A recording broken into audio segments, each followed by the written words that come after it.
In this video, we're giving you an exclusive insight into our subscription email that shares exclusive content on the April coffees.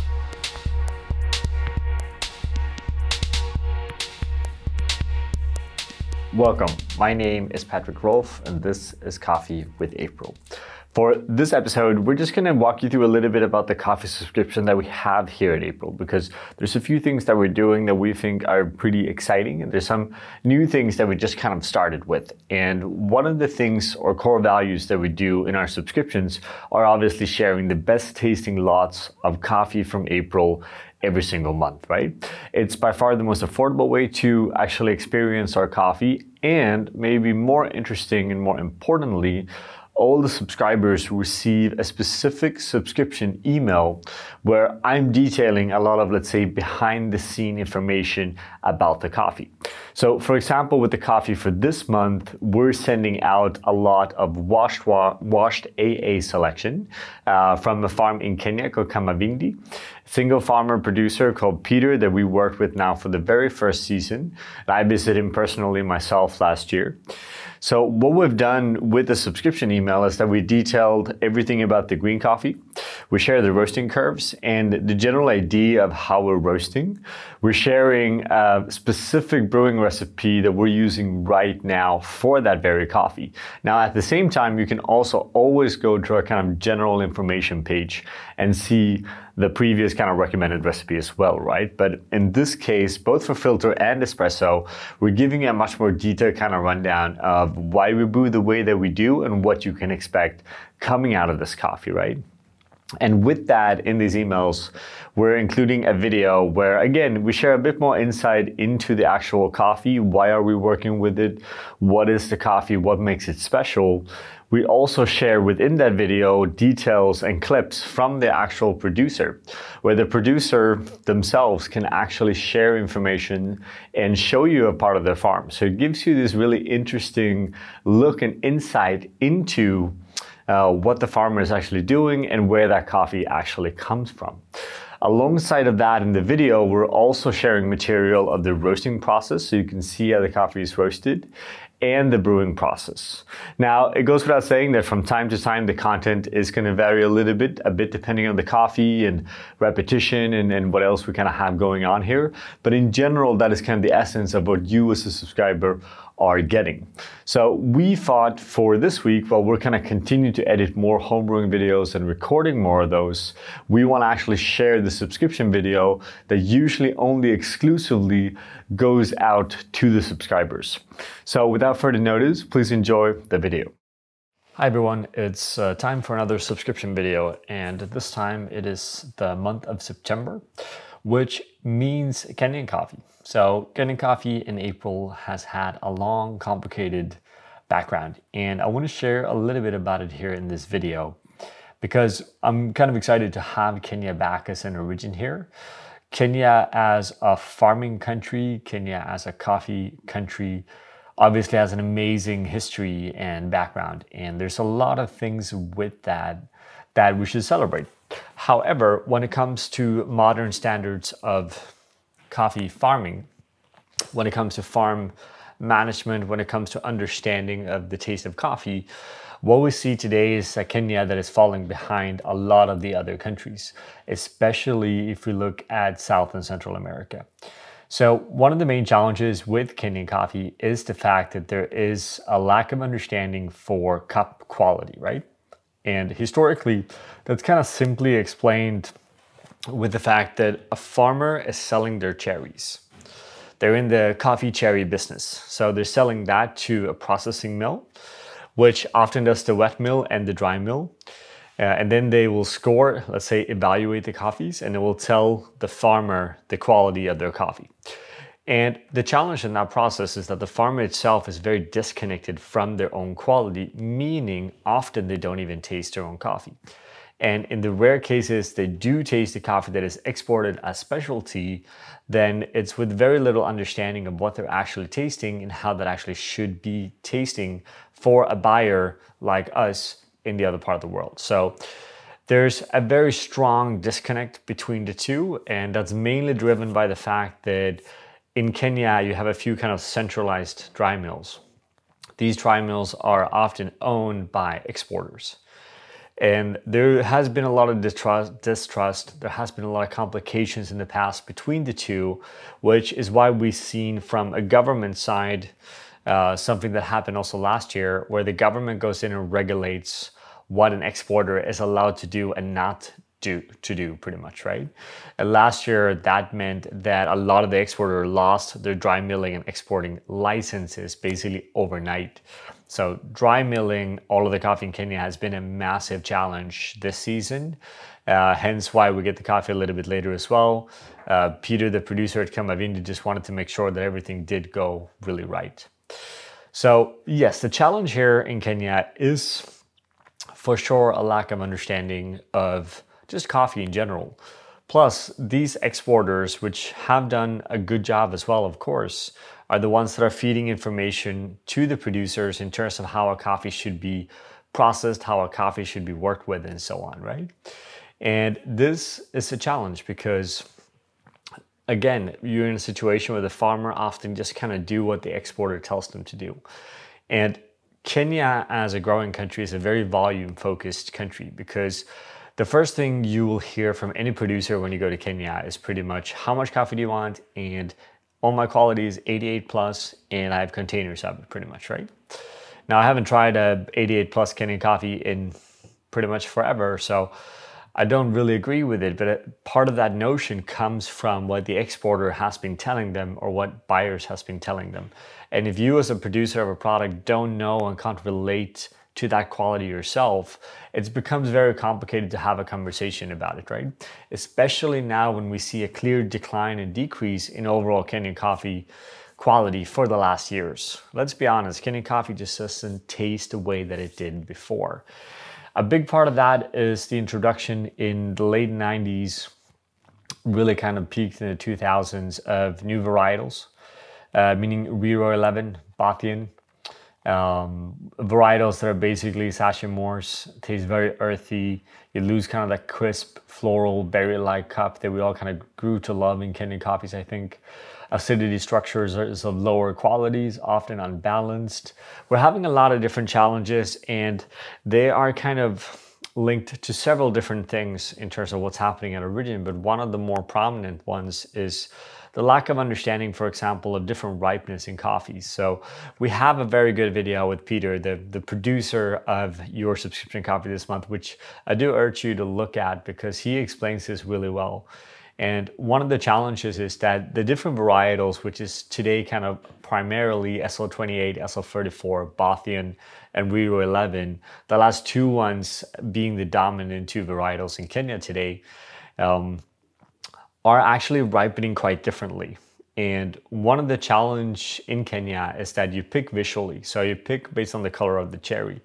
And at the moment, there's no distinction between the fact that maybe a Bathian and an SL28 is not going to have the same sugar content or level of ripeness, even if the color looks very similar, right? So what's happening is that all the cherries are going to be picked pretty much based on that color and then mixed together. And we did some really interesting sugar measurement or Brix content measurements in Kenya this season when we visited in October based on this. And what's interesting is that your sugar content can differ from as much to 14 up to 22, which is massive pretty much. And 14 would be considered very underripe. That can really differ that much between the different varietals. So what you do in a cooperative setting or in a lot of single farmer settings as well is that you pick all of these cherries, you're gonna mix them together, and what you have is just a bucket or a basket, a bunch of different ripeness that goes into a coffee pretty much. And that will affect the quality of the taste, and that will affect the consistency of the coffee as well, right? So hence again why we've moved away from cooperative structures in Kenya and we moved into single estates. Arguably a lot more complicated. And that's not just a farmer challenge, it's also again an export challenge because there is this disconnect between the farmer and the dry mill itself. So the dry mill being the one that then would still buy the coffee, sort the coffee, grade the coffee, then eventually evaluate the coffee. Those are massive. They go through a lot of coffee every single season, and traceability and what coffee actually ends up in what bags, it's always going to be a little bit of a mystery when it comes to Kenyan coffee. That transparency is so difficult even on a single farmer level that it becomes absolutely impossible on a cooperative level. You have no clue what varietal goes in, and you have very little understanding for the different ripenesses. And one of the main things in Kenya historically is that Kenyan coffee is sold based on parchment. Parchment then basically before the coffee is dehulled, it's a visual idea of different grades, so size grading, right? AA, AB, and so on. And the thing is, we all know by now that size is just one parameter or variable when it comes to coffee quality. It doesn't mean that all AA, even though they look perfect, actually taste really good.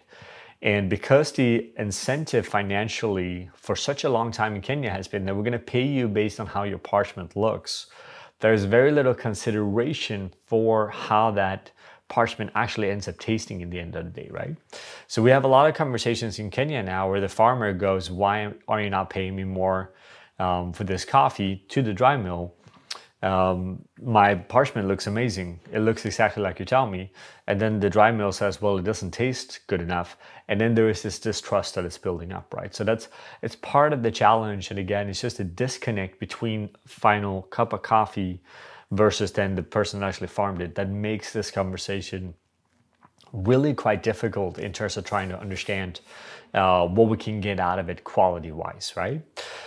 So many challenges. Again, I really urge you to watch the video with Peter. I've already done this video way too long. But long story short, so wash processed coffee, a bit of SL28, SL34, Bati, and Rero. It's a mix of everything, let's be honest. That being said, Peter has predominantly SL28s, which I think is why we have a very floral, kind of juicy, red currant, apple-like cup this month.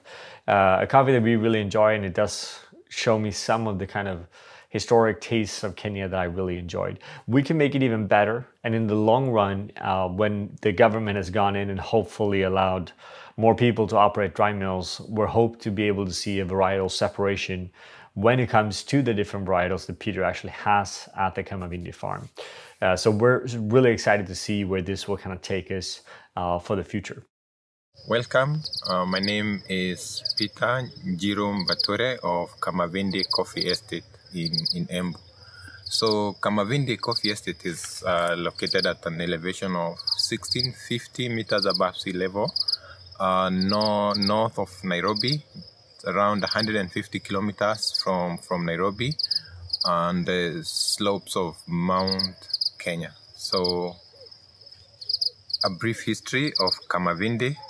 The farm was established back in 1958 by my late grandfather, John Njiru Bature, who planted the first 100 coffee trees.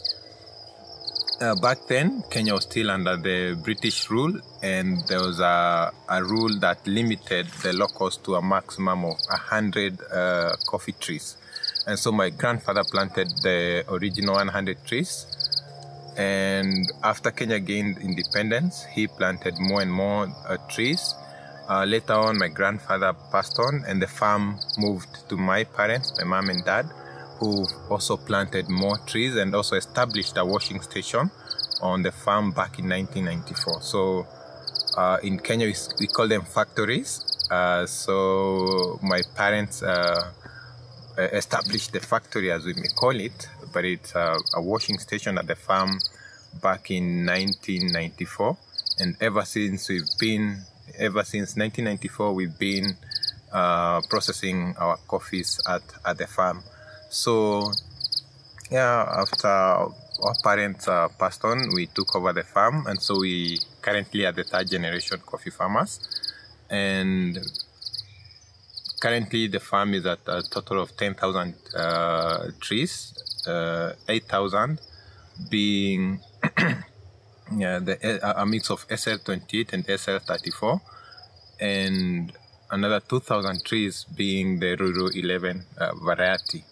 Yeah, we also doing some experimental plots on geisha, and so currently we have a total of 300 trees of geisha, but we're now grafting more trees of more geisha onto the SL, just to check out how the quality goes and how the two varieties will work out together to boost the cup quality.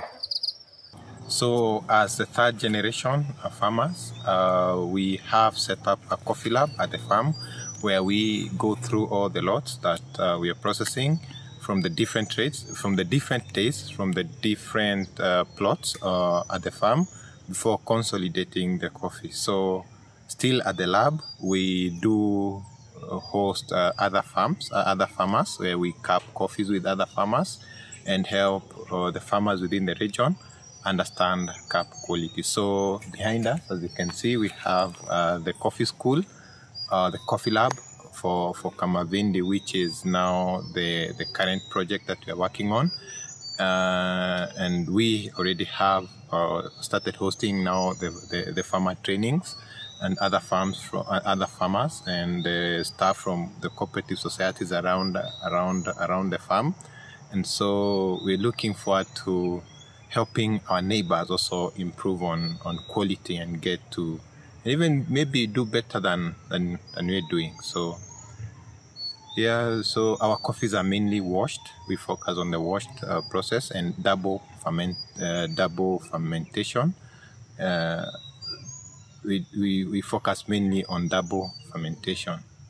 So what's the future of Kamavindi? So we are always trying to be better than we were before. Like every day for us is a new opportunity. Every season, every year is a new opportunity for growth, for development. And so one of the things we're working on is we're trying also to see how we can work better with the geisha and the combination of the geisha and the SL. And that's why we're trying grafting the geisha onto the SL. We will also be partnering with plant breeders to cross the geisha and the SL and see if we will be able to come up with a variety specific to Kamavindi and also share the variety with farms around us. But mainly we will be trying to come up with varieties that will be easier to work with, varieties that will be able to cope more with climate change. Grafting geisha onto SL for us is looks like one of the things that will help us counter climate change, better help the varieties we are working with better adapt to climate change, the changing population. Now the current generation is definitely different from our generation, and so we also want to present them a variety that will be easier to work with, variety that will be like really good on the cup and in the market. So yeah, we will be focusing more on the varieties, the emerging coffee processing trends to ensure that the coffees remain on the menu for the customers and for the people who are buying Kamavindi. Now, in terms of roasting, this is a little bit interesting. We're gonna just pick up the curves here. Also gonna tell you here so that the espresso part of the subscription is gonna be Kamavindi AB and the filter part will be Kamavindi AA. The main reason for that is that we see that the acidity structure in the AB, meaning a little bit lower, just fits better with espresso. Espresso as a brewing method inherently just increases that acidity, and we want to give you a really balanced, tasty experience, right? Now, Kenyan espresso is one of my kind of all-time favorite espressos. I think it's something that we do want to see more of, but we need it to be juicy, clean, and crisp, and we need that acidity to be acidity coming well balanced out of the coffee. We don't want that acidity to be too intense, right? So filter coffee here runs really light in terms of roast approach. The espresso runs about 1.5 degrees higher in terms of end temp than the filter coffee, with about 15 seconds more development time as well. So there's just a little bit more character there. Basically, the longer you roast after first crack, the more you're going to break down the sugars and the acids, which To some degree, sounds like a negative thing, but sometimes you have a coffee with a lot of sugars and acids, especially acids, and you want to actually make sure that those breaks down a little bit more when you're working in an espresso situation where you're going to build an acidity just to the pressure and the approach to the brewing, right? Now, overall, when it comes to Kenyan roasting for us, we've always been a lot of energy because we want that intensity to kind of come out. We want that sweetness to balance out all of the acidity as well. And in the very kind of best cups that Come Avindi we had so far, we had this little kind of vanilla-ish character together with those kind of berry-like, apple-like qualities, which has been really enjoyable. So very much looking forward to sharing this coffee with you. We also, from a brewing perspective, we'll run this pretty straightforward. It's a 12-gram dose, 200 grams water. We usually run that in a 30-second circle pour, a 70 center pour. So circle pour into center pour. We do that times 2. If you want to, you can let that sit for about 40 seconds in between each pour. We want to keep this brew time a little bit in the middle, so somewhere around 230, 240. We want a bit more contact time because, again, it creates a little bit more sweetness, a little bit more body in this cup that is already quite acidic and juicy, right? So it's about finding that balance. Temperature-wise, it can be a smart thing to actually just go down a little bit in temperature. I find that can balance out the acidity a little bit better as well. But yeah, overall, a really enjoyable cup of coffee, and we're really excited to have Kenyan Coffee back as a single farmer project because it hasn't been around for a long time here at April. And the quality this year really kind of speaks for itself. And we do have high hopes of, to be fair, we're never going to get back to a place where Kenyan coffee tastes like what it did 10 years ago. I think that time is gone. There's too many challenges when it comes to Kenyan farming, and the direction in terms of increasing Bathian and Rio 11 and anaerobic processing is just not helping that process of coming back to those kind of really clean, crisp coffees, right? I don't think we're going to get there, but we're going to get pretty close. And I'm betting on Peter, really interesting person, and a person that doesn't just invest in his own farm, but spends a lot of time helping other farmers in the region of Embu where he's located. So just really exciting. We're also working on having an April Brewers Cup together actually next year. So we're hoping for the best, and then the next Norwegian trip will actually be with an April Brewers Cup in Kenya. But we'll see what comes. I dragged this out too long already. Just want to thank you as always for subscribing. It's really helpful and it really makes a difference, and we're able to work with great coffees like this because of it. So please enjoy the coffees, and as always, if you have any questions on it or thoughts, you're welcome to just shoot us an email, and we're always happy to support you in that. With that, again, just thank you for subscribing and have a good day. So that was the subscription video that goes out exclusively to our subscribers. And if you're interested in knowing more about the subscription, you can always visit our web shop or give us a quick email over customer service, and we're really happy to take that conversation a bit further. One of the things I should point out with the subscription, which makes it a little bit unique, and it reflects the way that we're trading coffee. Because we're trading our coffee directly from the producers we work with, you are going to see a lot of repetition in terms of, if you order 4 bags of coffee every single month over 1 year, you are going to see some of those coffees coming back and back again, right? But that one kind of main first coffee is always going to be a unique specific coffee that we talk more about. Now, as always, we want to say thank you for watching. Make sure you comment, subscribe, all of this. Next week, we're going to be back with another homebrewing video, the last one from Hong Kong. We're always very thankful that you are subscribing, both to the coffee subscription, but also here to the channel. So with that, we just want to say thank you for watching and wish you a good day.